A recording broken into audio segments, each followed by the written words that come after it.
התאווה. הלא היא המייגעת לב האדם עד יום מותו. La jalousie a une sœur. Cette sœur-là s'appelle la Khemda, la convoitise, la Ta'ava. C'est elle qui fatigue le cœur de l'homme jusqu'au jour de sa mort. Comme on dit Chachamim, En Adam met v'chatzi ta'avato beyado. Le jour de la mort de l'homme, il n'a pas assouvi la moitié de ses désirs. Je fais des projets, je vais faire ça, je vais acheter, je vais gagner, je vais travailler là, après je vais travailler là. Tout ça, le cœur de l'homme, à la fin il se fatigue dur pour tous les projets qu'il a. Et de tous ces projets, même la moitié il n'a pas réussi à atteindre.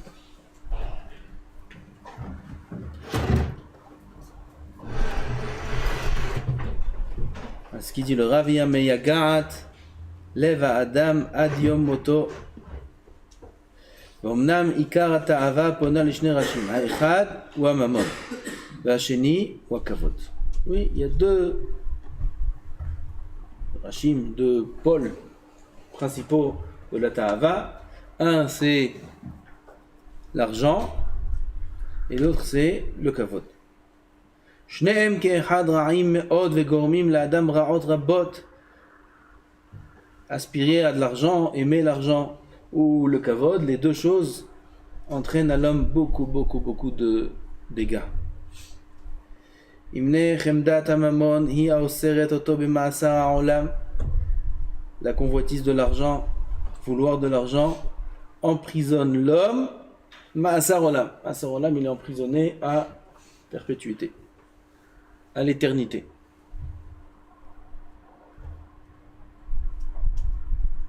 ונותנת עבותות העמל והעסק על זרועותיו. Et ça place des avotot, c'est des chaînes, des cordes de amal, de labeur, de travail sur ses bras. Il est emprisonné avec des chaînes de travail. Il veut de l'argent, il aime l'argent, alors il va commencer à travailler dur pour avoir de l'argent. Ka'inyan hakatuv ohev kesef lo yisba kesef. Celui qui aime l'argent ne sera jamais rassasié par l'argent puisqu'il a toujours faim. Alors quelqu'un qui a toujours faim, il mange toujours, il mange, et quand il n'a pas à manger, alors il se plaint, il gémit, il montre sa souffrance, j'ai faim. Il va voir sa mère, il va dire, j'ai faim, son père, j'ai faim. Alors son rave, j'ai faim. S'il n'y a pas, il va ouvrir le frigo, il va commencer à prendre. Il y a écrit là-bas ne pas prendre sans autorisation. Il n'y a pas écrit, mais c'est comme c'est écrit. Et il va prendre quand même. Il a faim. Chazal nous dit, celui qui aime l'argent, il sera toujours affamé d'argent. Il aura toujours faim. Et c'est pas agréable d'avoir faim toujours. C'est agréable d'être rassasié. C'est pas le meilleur ça. La meilleure gâcha d'être avant le repas ou après le repas. Après le repas. Ça dépend combien on a mangé, en général. On est bien après le repas.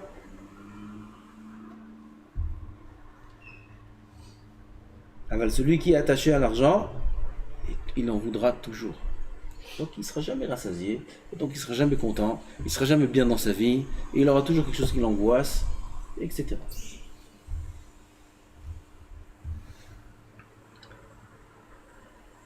Ia Messira Otomina Avoda, cet amour de l'argent, cette convoitise, c'est elle qui va le détourner de l'Avodat Hashem. Un juif vient dans ce monde que pour servir Hashem, que pour faire le Shulchan Aruch, que pour faire les tfilot, étudier la Torah et avoir de quoi vivre. Ça c'est un moyen pour faire l'Avodat Hashem.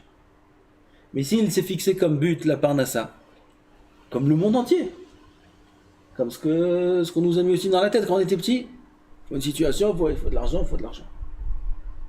Alors il s'est fixé comme but qu'il faut une situation. C'est ça qui le détourne de la Avodat Hashem. Alors il n'a plus de temps, et même le temps qu'il a, il est bâclé, il n'a plus l'esprit libre, même pendant son cours de Gemara, ou pendant son cours de Daf Yomi, pour bien l'étudier.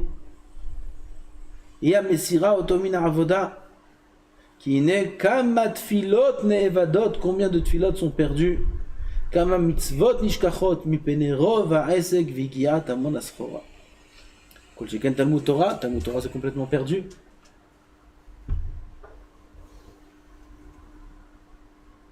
Quand on parle de mitzvah Talmud Torah, on ne parle pas de mitzvah d'Afayomik. Hein. Quand on parle de Talmud Torah, on parle de la date, s'asseoir, étudier la Torah. Vraiment. Il n'y a pas que des Bachou Yeshivot qui ont une obligation d'étudier la Torah comme il faut, ou des Avrichim. Chaque juif a la même obligation exactement de connaître toute la Torah. Chaque juif, il n'y a aucune différence.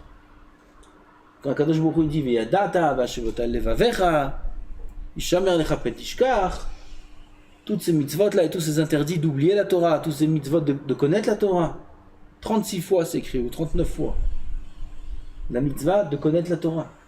Elle n'a pas été dite pour les Bachurei Yeshivot, elle a été dite à tout Am Israël.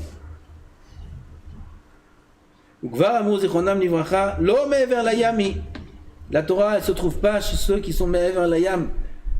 Be'otam she'olchim me'ever layam baschora. Ils vont voyager dans d'autres pays pour travailler. Chez eux, tu ne pourras pas trouver la Torah. La Torah, elle est acquise par la yeshiva. Premier qui donne la Torah, yeshiva. C'est la chevet. Il faut s'asseoir et étudier. On ne peut pas acquérir la Torah en ayant la tête dans autre chose. C'est la chevet, yeshiva. וכן שנינו לא כל המרבה בסחורה מחכים היא המוסרת אותו לסכנות רבות ומתשת את כוחו ברוב הדאגה.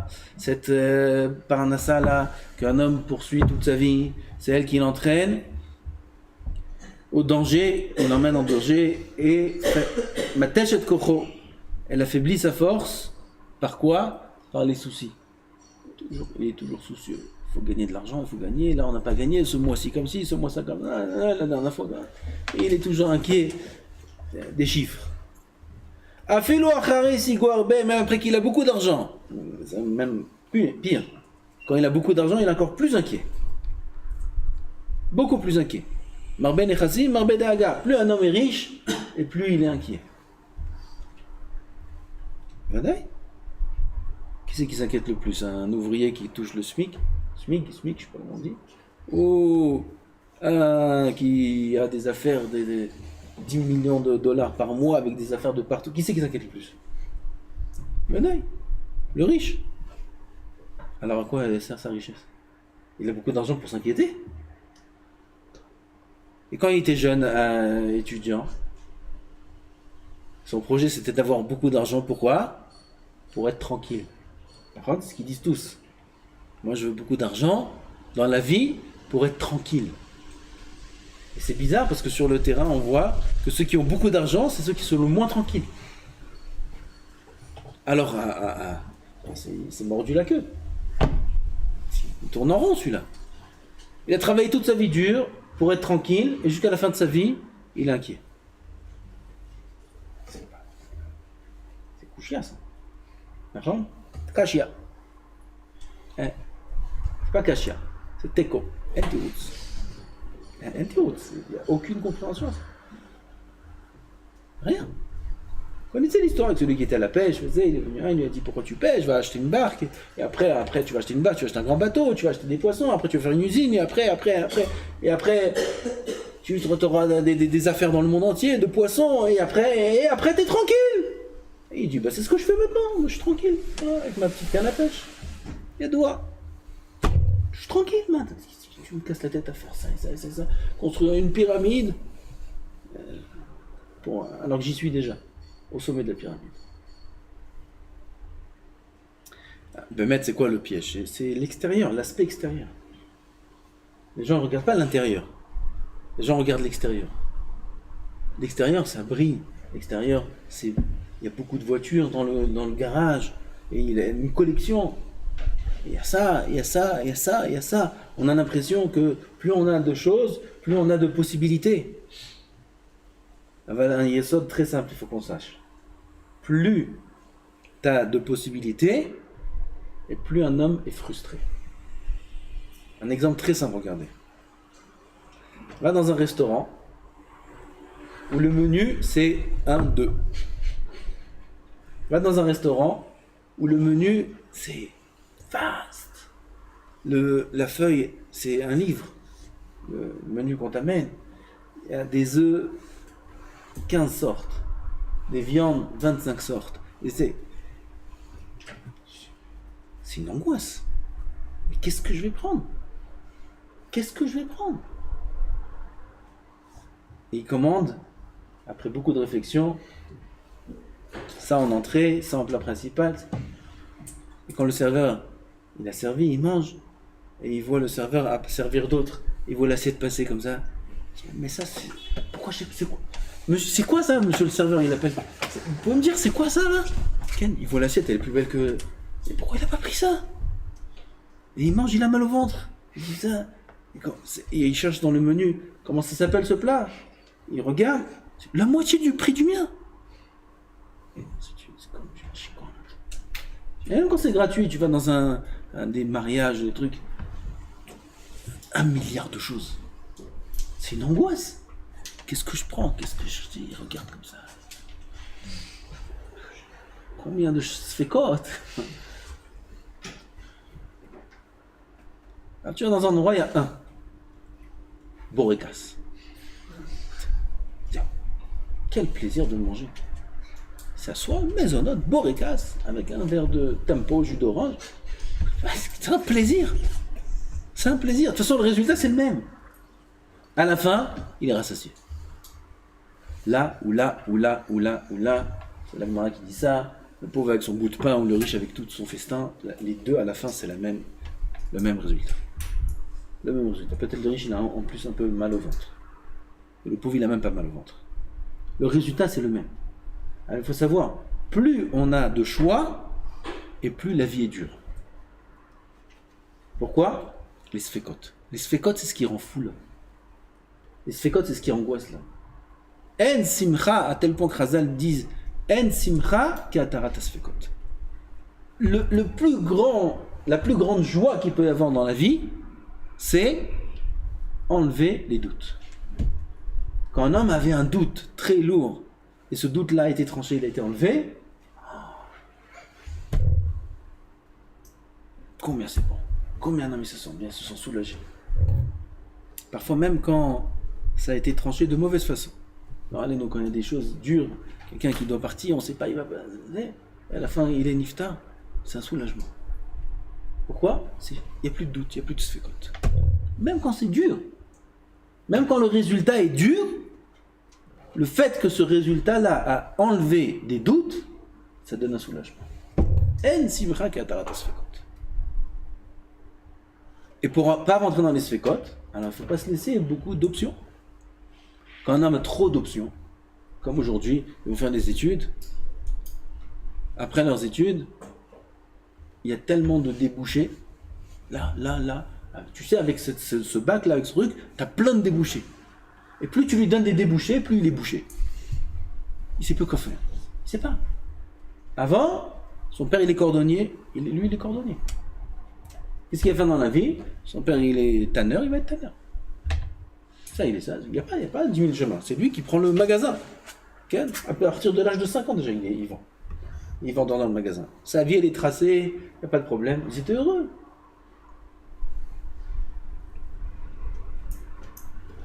Alors aujourd'hui, ils ont cru que quand le monde il va évoluer, et plus il y aura l'évolution, et plus il y aura l'industrie, et plus il y aura ça, et plus il y aura ça, et puis on va...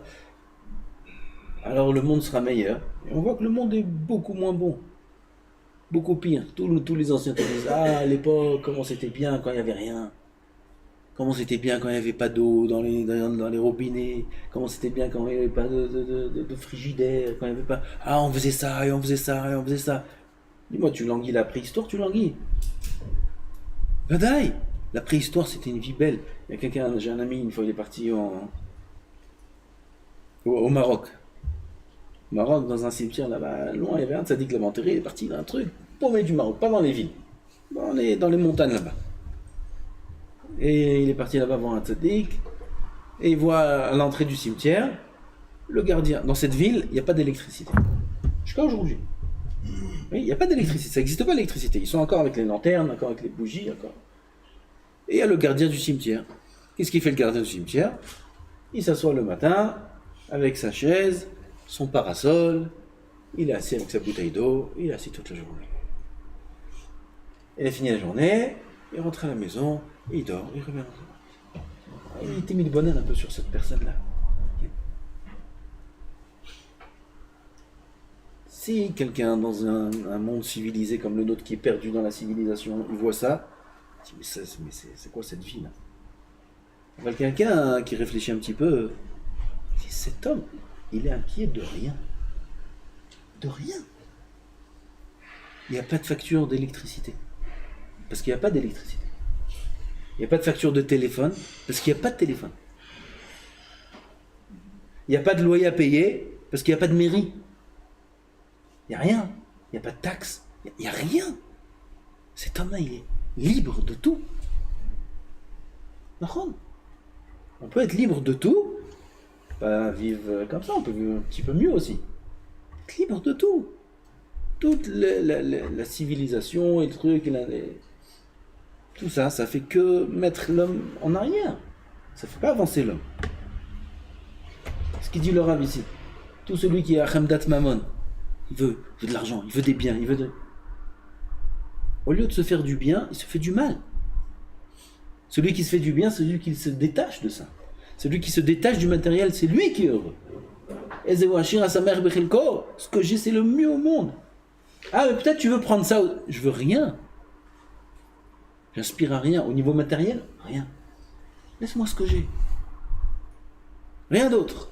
Si ça vient tout seul, alors c'est ce qu'il faut que j'ai. Si ça vient pas, il ne faut pas que je cherche à la peau. Un homme qui vit comme ça, il trouve le bonheur.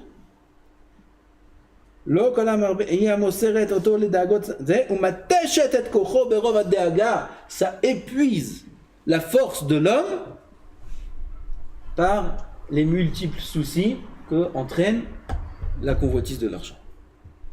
Il aime l'argent, trop de soucis. Dit le Rav, le Chidouche, c'est que même après qu'il en a beaucoup, si tu dis il a beaucoup de soucis parce qu'il veut en avoir, il n'arrive pas, ok, c'est déjà mauvais. Mais peut-être après qu'il a réussi, ça s'arrête? Non, sache que même après qu'il a réussi, même après qu'il a tout l'argent, les soucis ou de préserver son argent, de ne pas le perdre, ou d'en gagner plus, ça ne s'arrête pas. Ren shaninu marbe nechassim, marbe deaga. L'inquiétude qu'un homme a au niveau de la parnassa, au niveau d'autres choses, du kavod aussi on verra dans la suite, c'est elle qui entraîne l'homme souvent à transgresser la Torah. Même sur des lois logiques que le sechel exige, chacun qui réfléchit, alors comprend qu'il ne faut pas agir de cette façon, pas agir de cette façon. L'inquiétude de l'argent va faire transgresser l'homme, comme le vol par exemple, va le faire voler. Des choses que logiquement un homme comprend. Les goïms, ils sont ordonnés de ne pas voler. Les goïms, comment un goï il n'a pas de Torah, il n'a rien du tout. Parce que c'est une mitzvah sichlite. C'est logique de ne pas prendre ce qui ne nous appartient pas. Et un homme, s'il est trop derrière, il a une tavat maman. Quand on parle de trop derrière l'argent à la bataille, ne croyez pas qu'on parle de gens qui sont derrière des affaires, qui veulent de l'argent. On parle de nous. Nous ici à l'Aïshiva au Bet Midrash. Nous, on parle. Et on parle pas de gens qui sont dehors. Un homme, il écoute ce moussan, il croit qu'on parle de... Ouais, les gens qui sont paumés là-bas aux États-Unis, qui cherchent que de l'argent. Ah, ma putain, on parle de nous. On parle de nous-mêmes. Un homme qui est attaché à l'argent, un homme qui fait une affaire de tous les sujets d'argent. Il suffit de voir dans sa maison ce qui se passe quand il y a des petits problèmes d'argent avec sa famille. Madame Nivdak Bekiso. On vérifie un homme dans sa poche, dès que ça touche sa poche, là, putain, non, comment vous dépensez, pourquoi? On parle de nous ici. Il faut avoir aucun attachement à l'argent. Rien, se détacher. Sinon, chas v'shalom, ça fait perdre beaucoup de Torah. La Gemara dit, une fois la Gemara raconte qu'il y avait un chacham qui était au Bet Midrash. Je ne comprends pas, il y avait un rave là-bas où il a posé une kouchia, où ce chacham là a posé une kouchia. Une kouchia très brillante, ou un tirot très brillant. Alors le rave là-bas il lui dit, dis-moi, toi t'es un fils de riche. T'es un fils de riche toi. pourquoi t'es un fils de riche? Parce que t'as pas d'inquiétude d'argent. C'est pour ça que tu arrives à tellement bien étudier. Donc on voit que quelqu'un qui n'est pas pris dans son esprit par l'argent, alors son esprit est libre pour bien étudier. Quelqu'un qui a une inquiétude, comment je vais faire demain, comment je vais, vrai rime, mais comment on vit pas. Alors celui-là, ni l'argent il aura, parce que de toute façon, même s'il va travailler, il verra qu'il n'aura pas d'argent. Il y a un, je vais vous dire, je termine avec ça. Il y a un tzaddik qui est venu, un ami de l'ancien Yeshiva, un ami élève. Il est venu, il m'a dit avant de partir, il m'a dit, je veux que tu dises à tes élèves quelque chose. Tu leur dis à tes élèves. Alors quoi? Il dit, regarde. Moi j'étudiais, tout ça. Je suis sorti du limoud pour travailler. Pourquoi? Il faut de l'argent. Moi je peux pas gagner comme un avraire qui se gagne un avraire 4 000, 5 000 avec lui, sa femme, qui se gagne. Moi, je peux pas vivre comme ça, mais il faut au moins 15 000. Il dit, regarde la claque que j'ai prise. Je viens pour inscrire mes enfants au GAN, et là-bas il y a une qui reste toute la journée pour être GAN. Sa femme elle travaille, donc il faut qu'il reste toute la journée. Ken, Saharon, etc. Il me demande 4000 shekels. Alors je veux pour faire la réduction. C'est pas passé la réduction. Alors je dois payer maintenant 4000 shekels. À part ça et ça. J'ai fait les comptes, je gagne la même chose qu'un avraire. La même chose. C'est pas possible. Il dit, je veux pas être avraire pour gagner de l'argent. Alors il est sorti, il a gagné de l'argent. Plus qu'un avraire. Mais au résultat des comptes, il se retrouve avec la même somme que l'avraire. Alors l'avraire, il paye pas ça parce qu'il est exempté. Ça, il paye pas.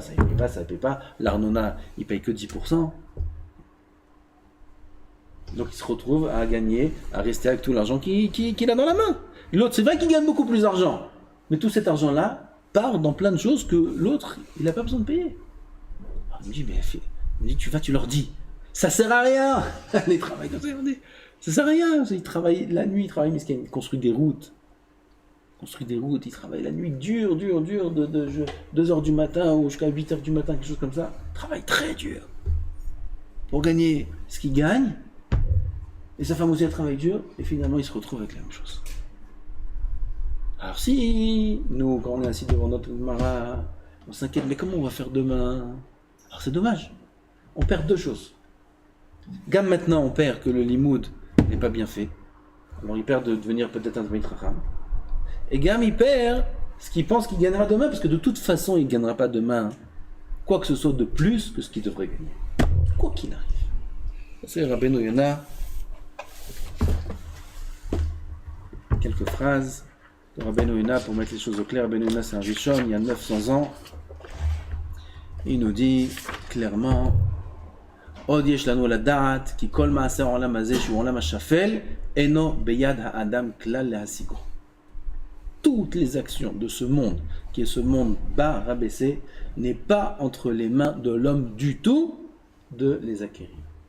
On ne peut rien faire pour acquérir quoi que ce soit. כמו שהמוזל, הכל בידי שמיים, חוץ מיראת שמיים. Avec ça, il faut qu'on arrive à Rosh Hashanah. Avec ça, il faut qu'on fasse tchouva. Qu'on prenne conscience de Bono Sholem. C'est vrai, il n'y a que toi au monde. Il n'y a que ton service qui compte. Comment toute l'année Eloa Yeshnim, il dit le Rambam, ceux qui dorment toute l'année et qui croient qu'ils vont faire, on fait rien du tout. Ve'amruzal, be'et yetzirat adam, lorsqu'un homme est créé, avant qu'il naisse, quand il est créé, Bichlal.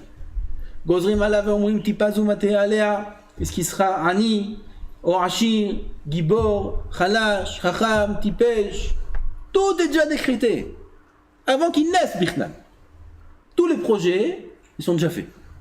Lui, il naît comme ça, il dit j'ai des projets. Mais tes projets, ils servent à rien, tous tes projets, ils sont déjà faits. Laisse-toi guider. Al Tzadik au Racha, c'est la seule chose qu'on n'a pas préparée pour lui.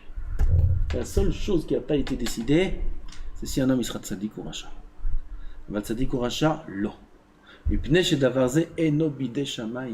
La seule chose qui n'est pas bidé Shamaim, c'est la Torah, c'est les mitzvot, c'est que entre nos mains à nous. Donc il faut faire ce qui est dans mon choix, dans mon libre arbitre de faire. Et ne pas chercher à faire une chose sur laquelle j'ai aucun libre arbitre. Et les gens, font l'inverse. Tout ce qui est argent, matériel, ils se battent, etc. Alors qu'ils n'ont aucune possibilité de choisir quel sera leur destin. Et une chose qui est entre les mains de choisir, ça ils le laissent de côté. Il ne faut pas faire ça.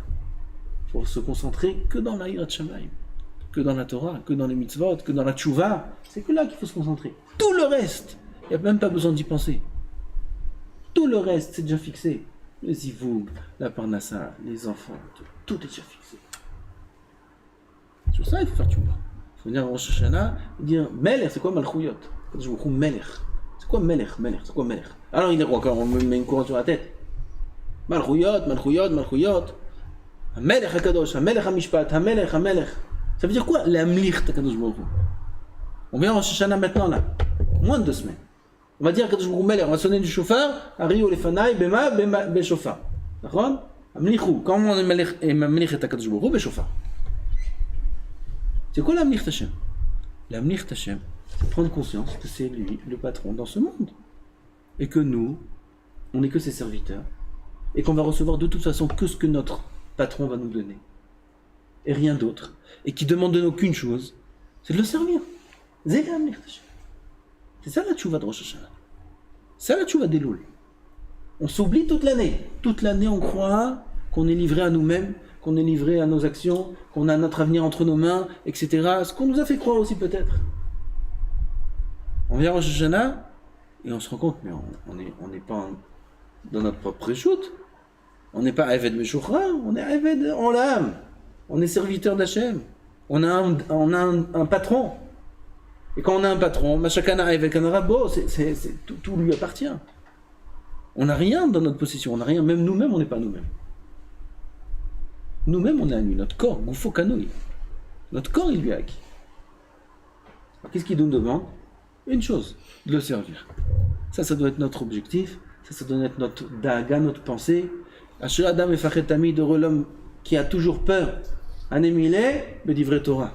Il a peur que dans les divrei Torah. Que dans la voie d'Hachem. Ça, c'est la seule peur qu'on doit avoir. À part cette peur-là, toute autre peur, c'est la peur de l'échec. Quand je vous pose la question, je suis Amen.